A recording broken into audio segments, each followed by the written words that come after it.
जीवन में शांति चाहते हैं तो दूसरों की शिकायतें करने से बेहतर है खुद को बदल लें, क्योंकि पूरी दुनिया में कारपेट बिछाने से खुद के पैरों में चप्पल पहन लेना अधिक सरल है। अपने लक्ष्य के लिए जोशीले और जुनूनी बनिए। विश्वास रखिए, परिश्रम का फल सफलता ही है। समझनी है जिंदगी तो पीछे देखो, जीनी है जिंदगी तो आगे देखो। घायल तो यहाँ हर परिंदा है, मगर जो फिर से उड़ सका वही जिंदा है। जिंदगी का सफर मानो तो मौज है, वरना समस्या तो रोज है। एक दिन वर्षों का संघर्ष बहुत खूबसूरत तरीके से तुमसे टकराएगा। हर छोटा बदलाव बड़ी कामयाबी का हिस्सा होता है। जो रातों को कोशिशों में गवा देते हैं, वही सपनों की चिंगारी को और हवा देते हैं। अकेले ही तय करने होते हैं कुछ सफर। जिंदगी के हर सफर में हम सफर नहीं मिला करते। जिंदगी जख्मों से भरी है, वक्त को मरहम बनाना सीख लो। हारना तो है ही मौत के सामने, पहले जिंदगी से जीना सीख लो। श्री कृष्ण कहते हैं, कठिन परिस्थितियों में संघर्ष करने पर एक बहुमूल्य संपत्ति विकसित होती है, जिसका नाम है आत्मबल। शिक्षा अगर बर्ताव में ना दिखे तो डिग्री एक कागज का टुकड़ा है। शानदार रिश्ते चाहिए तो उन्हें गहराई से निभाइए। लाजवाब मोती कभी किनारों पर नहीं मिलते।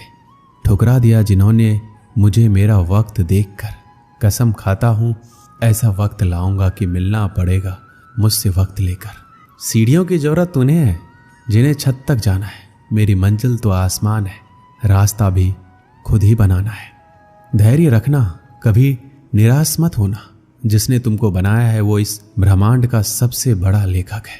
जीवन की अधिकांश गलतियां जल्दीबाजी में लिए गए फैसलों के कारण होती है।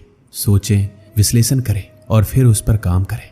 हर किसी पर भरोसा करना मतलब धुएं के बादल से बरसात मांगने जैसा है। अक्सर अकेलेपन से वही गुजरता है जो जिंदगी में सही फैसलों को चुनता है। भाग्य से जितना अधिक उम्मीद करेंगे वह उतना ही निराश करेगा। कर्म में विश्वास रखो, आपको अपनी अपेक्षाओं से सदैव अधिक मिलेगा। जो अपनी गलतियों से सीखता है और दूसरे तरीके अपनाता है वह सफल होता है। ज्यादा बात करने वाले कुछ नहीं कर पाते और कुछ कर दिखाने वाले ज्यादा बात करने में यकीन नहीं रखते। राह संघर्ष की जो चलता है वही संसार को बदलता है। जिसने रात से जंग जीती सूर्य बनकर वही निकलता है।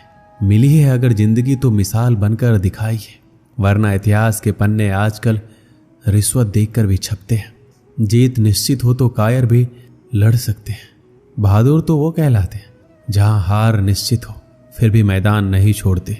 नाकामयाब लोग दुनिया के डर से अपने फैसले बदल लेते हैं और कामयाब लोग अपने फैसले से ही दुनिया बदल देते हैं। डूब कर मेहनत करो अपने आज पर, कल जब उभरोगे तो सबसे अलग ही निखरोगे। जिनके ऊपर जिम्मेदारियों का बोझ होता है उनके पास रूठने और टूटने का वक्त नहीं होता। एक समर्थ व्यक्ति के पीछे कई समर्थ साथी भी होते हैं। अकेला कोई कुछ नहीं होता। कहते हैं काला रंग अशुभ होता है, पर स्कूल का वो ब्लैक बोर्ड लोगों की जिंदगी बदल देता है। बेहतर से बेहतर की तलाश करो, मिल जाए नदी तो समंदर की तलाश करो। टूट जाते हैं शीशे पत्थरों के चोट से, टूट जाए पत्थर ऐसे शीशे की तलाश करो। अंधेरे से मत डरो, सितारे अंधेरे में ही चमकते हैं। जिंदगी एक खूबसूरत जंग है, हमेशा जारी रखिए। एक ऐसा लक्ष्य निर्धारित कीजिए जो आपको सुबह बिस्तर से उठने पर मजबूर कर दे। किसी के पैरों में गिरकर प्रतिष्ठा पाने के बदले अपने पैरों पर चलकर कुछ बनने की ठान लो। जिस व्यक्ति ने कभी गलती नहीं की उसने कभी कुछ नया करने की कोशिश नहीं की। मुश्किल कोई आ जाए तो डरने से क्या होगा, जीने की तरकीब निकालो, मर जाने से क्या होगा। श्री कृष्ण कहते हैं, एक सपने के टूटकर चकनाचूर हो जाने के बाद दूसरा सपना देखने के हौसले को ही जिंदगी कहते हैं। कोशिश हमेशा परिणाम मिलने तक करें, क्योंकि दुनिया सिर्फ परिणामों को सलाम करती है, कोशिशों को नहीं। जब मेहनत करने के बाद भी सपने पूरे नहीं होते तो रास्ते बदलिए, सिद्धांत नहीं। क्योंकि पेड़ भी हमेशा पत्ते बदलता है, जड़ नहीं। दूसरों से अपेक्षा रखने के बजाय उनकी तारीफ करना सीखिए। आपके लिए दुनिया ही बदल जाएगी। आप जैसे विचार करेंगे वैसे हो जाएंगे। अगर अपने आप को निर्बल मानेंगे तो आप निर्बल बन जाएंगे। जो आप अपने आप को समर्थ मानेंगे तो आप समर्थ बन जाएंगे। रुकावटें तो जिंदा इंसान के सामने ही आती है, मुर्दों के लिए तो सब रास्ता छोड़ देते हैं। जब लोग आपका साथ छोड़ दे तो ये समझ लीजिए आप उस काम को अकेले ही करने में सक्षम हैं।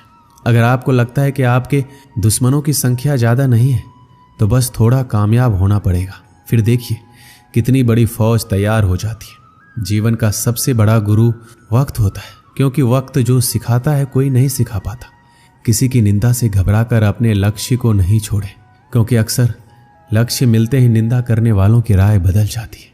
जब हम अपने रिश्तों के लिए वक्त नहीं निकाल पाते तब वक्त हमारे बीच से रिश्ता निकाल देता है। जो आपकी बुराई करते हैं उन्हें करने दीजिए, क्योंकि बुराई वही करते हैं जो बराबरी नहीं कर सकते। झूठ भी कितना अजीब है, खुद बोलो तो अच्छा लगता है और दूसरे बोले तो गुस्सा आता है। खुश रहना चाहते हैं तो लोगों की बातों पर कम और अपने विचारों पर ज़्यादा ध्यान दीजिए। बोलना तो सब जानते हैं, पर कब और क्या बोलना है ये बहुत ही कम लोग जानते हैं। किसी को कमज़ोर मत समझो। 5 रुपए का कलम भी 5 करोड़ का चेक लिखने के काम आता है। कभी कभी रिश्तों की कीमत वो लोग समझा देते हैं जिनसे हमारा कोई रिश्ता तक नहीं होता। किसी में कोई कमी दिखाई दे तो उससे बात कीजिए, मगर हर किसी में कमी दिखाई दे तो खुद से बात कीजिए। हवा में सुनी हुई बातों पर यकीन मत कीजिए, क्योंकि कच्चे लोग अक्सर अच्छे दोस्त खो देते हैं। जब दर्द और कड़वी बोली दोनों मीठी लगने लगे तब समझ लीजिए कि जीना आ गया है। अपना दर्द सबको मत बताइए, क्योंकि सबके घर मरहम नहीं होता, मगर नमक हर एक के घर होता है। हारता वह है जो हिम्मत गवा बैठता है। वक्त गूंगा नहीं, बस मौन है। वो आने पर बता देता है कि किसका कौन है। बहुत कमियां निकालते हैं हम दूसरों में अक्सर। आओ एक मुलाकात जरा आईने से भी कर ले। किसी को लात मारने से पहले हम खुद कहाँ खड़े हैं इसका पता होना जरूरी है। किसी की एक भूल पर नाराज होने से पहले अपने 10 भूलों को भी गिन लीजिए। ना कद बढ़ा ना पद बढ़ा, मुसीबत में जो साथ खड़ा वो सबसे बड़ा। किसी शहर में एक व्यक्ति रहता था। उसका छोटा सा व्यापार था। उससे उसका गुजर बसर आराम से हो जाता था। उसके परिवार में उसकी पत्नी तथा 2 पुत्र थे। एक दिन उसका पुत्र कहीं से पेड़ का बीज ले आया। व्यापारी ने उस बीज को अपने आंगन में बो दिया। कुछ ही दिनों में उस बीज से एक छोटा सा पौधा बाहर आ गया। व्यापारी यह देखकर प्रसन्न हुआ। वो बड़े यत्न के साथ उस पौधे की सेवा करने लगा और वो उसका पुत्र रात दिन पौधे में खाद पानी देते रहते। 1-2 साल बाद ही वो पौधा एक खूबसूरत पेड़ के रूप में विकसित हो गया। इस पेड़ पर बड़े ही सुंदर फल लगे। धीरे धीरे फल पक गए। ये लाल रंग के फल बहुत ही सुंदर थे। एक दिन पेड़ में से एक फल पककर नीचे गिरा। व्यापारी के कुत्ते ने जब इस फल को देखा तो बड़े ही मजे से उसे खाने लगा, किंतु जैसे उसने खाना प्रारंभ किया वैसे ही कुत्ता गिर पड़ा तथा प्रलोक सिधार गया। व्यापारी ने जब मरा हुआ कुत्ता देखा तो उसने फल की ओर ध्यान नहीं दिया। उसने सोचा कोई बात जरूर होगा जिससे ये कुत्ता मर गया। अगले दिन पेड़ में से एक और फल पककर नीचे गिर गया। व्यापारी के लड़के ने जब फल देखा तो उसका भी मन फल को देखकर ललचा गया। उसने फल को काटकर उसका एक टुकड़ा मुंह में रख लिया। जैसे ही उसने ऐसा किया वैसे ही उसकी मृत्यु हो गई। अब तो व्यापारी के घर में चीख पुकार मच गई। लड़के के मुंह में फल का टुकड़ा रह गया था, जिसे देखते ही व्यापारी समझ गया कि उसका लड़का विषैला फल खाने से मरा है।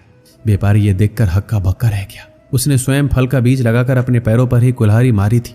ये विषैला पेड़ उसकी बेटी की जान ले गया था। उसे बड़ा क्रोध आया। उसने पेड़ के सारे फल तोड़ डाले। कुछ ही दिनों के बाद पेड़ में फिर फल निकल आए। इस बार पहले से भी बड़ा और सुंदर थे। व्यापारी देखकर क्रोध से आग बबूला हो उठा। उसने अपने दूसरे पुत्र को पेड़ के पास से हटा दिया और स्वयं कुल्हाड़ी लेकर उस पेड़ की सारी डालियां काट डाली और उसने चैन की सांस ली। कुछ दिन तो सब कुछ ठीक ठाक चलता रहा, लेकिन एक दिन व्यापारी ने देखा कि पेड़ में शाखाएं फूट पड़ी है और इस बार पेड़ और भी अधिक लहलहा कर निकला है। कुछ दिन बाद वह पेड़ फलों से लद गया। यह देखकर व्यापारी सिर पकड़कर दरवाजे पर बैठ गया। वो सारा दिन दरवाजे पर बैठा रहता, जिससे कोई उसके घर पर विष भरे फल को ना खाए। घर वालों को उससे पहले ही उस पेड़ के पास ना भटकने की हिदायत दे रखी थी। इसी प्रकार कई दिन बीत गए। व्यापारी सारा दिन पेड़ के पास ही जमा रहता। एक दिन एक संत वहां से गुजरे। उन्होंने द्वार पर आकर आवाज लगाई। व्यापारी द्वार पर आया और संत को आदर के साथ लाया। व्यापारी को उदास देख संत ने इसका कारण जानना चाहा। व्यापारी ने रोते हुए सारा वृतांत कह सुनाया। संत ने सारी बात ध्यान से सुनी, फिर बोले, तुम बहुत भोले हो। तुमने पेड़ के फल तोड़े, उसकी शाखाएं काटी, किंतु पेड़ की जड़ को ऐसे ही रहने दिया। हम जब तक बुराई को जड़ से समाप्त नहीं कर वह नहीं मिटती। ऊपरी कांट छांट से उससे छुटकारा नहीं पाया जा सकता। व्यापारी की समझ में ये बात आ गई। उसने तुरंत ही पेड़ को जड़ से उखाड़कर नदी में बहा दिया। अब व्यापारी के दुखों का अंत हो गया था। इस कहानी से हमें क्या सीख मिलती है? बुराई को समाप्त करने के लिए उसकी जड़ अर्थात उसके कारण को समाप्त करना चाहिए। जिस प्रकार विसेला वृक्ष लगाकर व्यापारी ने अपने पुत्र की जान गंवाई, तो व्यापारी ने जाना कि उसने अपने ही पैरों पर कुल्हाड़ी मारी है। इसी प्रकार हम में से बहुत से लोग नित्य अपने जीवन में बुराई का बीज अपने घर बोते, अर्थात बाहर से दुष्कर्मों को अपने साथ लाते, जैसे वह व्यापारी ने लाया और पछताया। दोस्तों, इस वीडियो में बस इतना ही। मिलते हैं अगली वीडियो में। अपना ख्याल रखिएगा। जय श्री कृष्ण।